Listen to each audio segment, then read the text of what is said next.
Hey, what's up YouTube? Real quick video for you guys here. I'm gonna be replacing a battery in my 2011 Ford Edge key fob here. This is my original, kind of a little bit beat up. Went ahead and kind of sprayed it, make it all look fancy, but just as comparison, this is my daily that I use every day. And then this is the backup from Ford, still has the key tag on it and everything. So this one's in pretty much pristine shape. It's my backup. And this one is not garbage, but it's shown some use and abuse. So what I'm gonna be showing you guys today here is to replace the battery. It's an Energizer 2032. Doesn't have to be Energizer brand, but just look for lithium preferably. It's gonna last a lot longer. So it's gonna be CR2032 right there, if you guys can see, CR2032. Now I've already replaced the battery on my old fob. We're just gonna do this to the second fob here. Another issue I had too was my remote start kind of wore out underneath here. So I went ahead and purchased off of eBay a duplicate cover. Now mind you, this does not come with the actual circuit board inside, but it's just a cover to replace the worn out buttons. So you can see the old one right here on the right, and then the new one here on the left. Very similar, almost identical. The only thing that's really noticeable is you turn them over, wham, no Ford symbol. Of course, you got to pay more money for that symbol right there, blue oval, but it'll do the job just as good. So we're going to replace that today too. Make it real quick on you guys. So this is just an example right here of what it should look like in action. So we're going to start off here. Get your tiny screwdriver here, and you want to put it right in the bottom, right between this lip. Put in there and just give it a twist. Should pop open for you. Okay, so there's the motherboard right there. I'm going to put that down real quick. Pick up the new one here. Now, like I said, this is just a casing, so it's real cheap. You can find them on eBay, you can find them on Amazon, about 20 bucks. The only part I was concerned with is right here. This rubber casing with all these little metal buttons right here. You can kind of hear them click.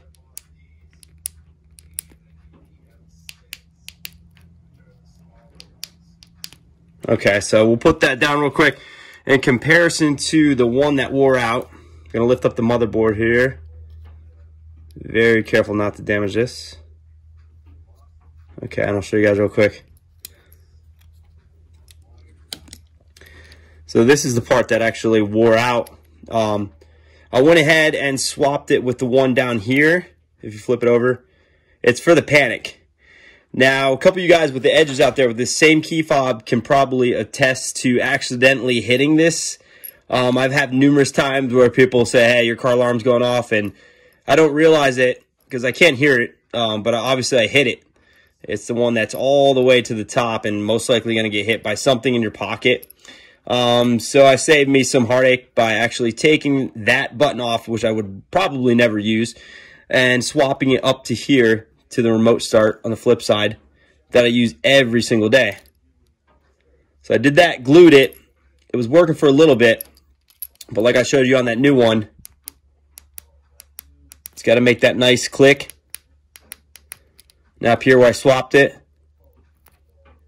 not really doing anything. So got about 127,000 miles on this, using this every single day. So went ahead and just purchased one off eBay real quick, and we're going to swap that out for you.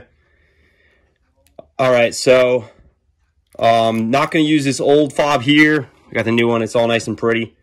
So it's pretty much self-explanatory. All you want to do is take your old motherboard right here, line it up, and it just sits in there.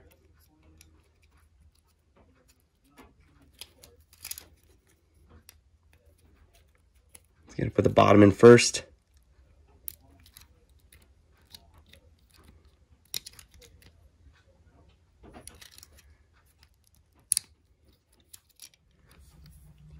All right, so what I did notice real quick was the part that wouldn't let me put the motherboard back into the key fob actually is this little plastic piece right here. So this one does come with it. So in essence of efficiency, we're just gonna move that, save it for later in case we need that. And the original one with the motherboard has that on it. All I gotta do, Put it in there nice and slow. Make sure it fits up, aligns. Everything's clear. Okay, so that part's done with. Okay, so the old part here, I'm going to keep this with the Ford symbol, just for the level of love right there, with the battery. But I'll show you guys how to do that real quick to replace that battery into the new fob, if so be it. Another thing I noticed here too is on the new one, it's got pretty much the same mechanism to remove the key as the old one. So I went ahead and got this cut to my vehicle specifically. When you get this new one, of course it's going to be a blank. So you're going to want to go head to Home Depot, Ace Hardware, something like that, and get that blank cut for you. Actually, I got this for free, done because I did have the key. So the guy said, hey, since you have the key, we're going to give that to you for free. We don't charge anything. So COVID wins on that one. So that's pretty cool. I guess he didn't want to talk to me. Okay, so real quick, get back to it. I'm going to swap this here. All you want to do right here is kind of lift up gently. Don't hit these prongs here. Lift up gently here. It's going to pop right out just like that. Okay. So the next step, as we flip this over with, remember how it goes back in. It's kind of simple, but there's a 50-50 chance of messing it up. It's actually going to give you a diagram here, if you guys can see. It's going to show a little bit of a battery here. Same on the new one. It's going to show negative side. Negative side is going to be upward. So as we flip this old battery around, I'm still going to reuse this. This one's still good. It has positive. So that, according to that diagram, we're going to flip it down like this so that positive symbol is down. Okay, so we're going to swap that into this new one here. Just push it in, clicks. Make sure it's seated in there correctly.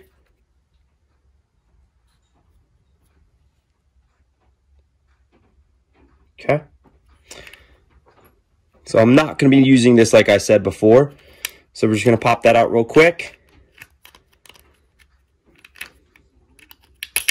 Okay, there we go. And the battery's out again. CR2032. CR2032, preferably lithium. It's going to last a little bit longer. So the next step here, we're going to take our voltmeter, turn it on to volts there. Obviously, black goes to negative on the back. Red to positive. Let's hold this a little bit better. Okay, there we go. So you can see it on the bottom right there. It's showing a little bit over 3 volts. It's exactly what we need here. 3 volts. It's going to get that fob working good. Remote engine start going on the cold days and get that AC going on the hot days. So, I'm going to place this back in here. Again, like I said, positive's going to be down. Slips it in right that. A nice click. I want to go the other direction here, actually. Let's put this bottom side in here by the clip. Okay, there we go. What I do is kind of put this back side, the fat side in first. Kind of clamp it down like that. And then just give it a nice good press right here. Kind of like a clam. To hear it pop, flip it over.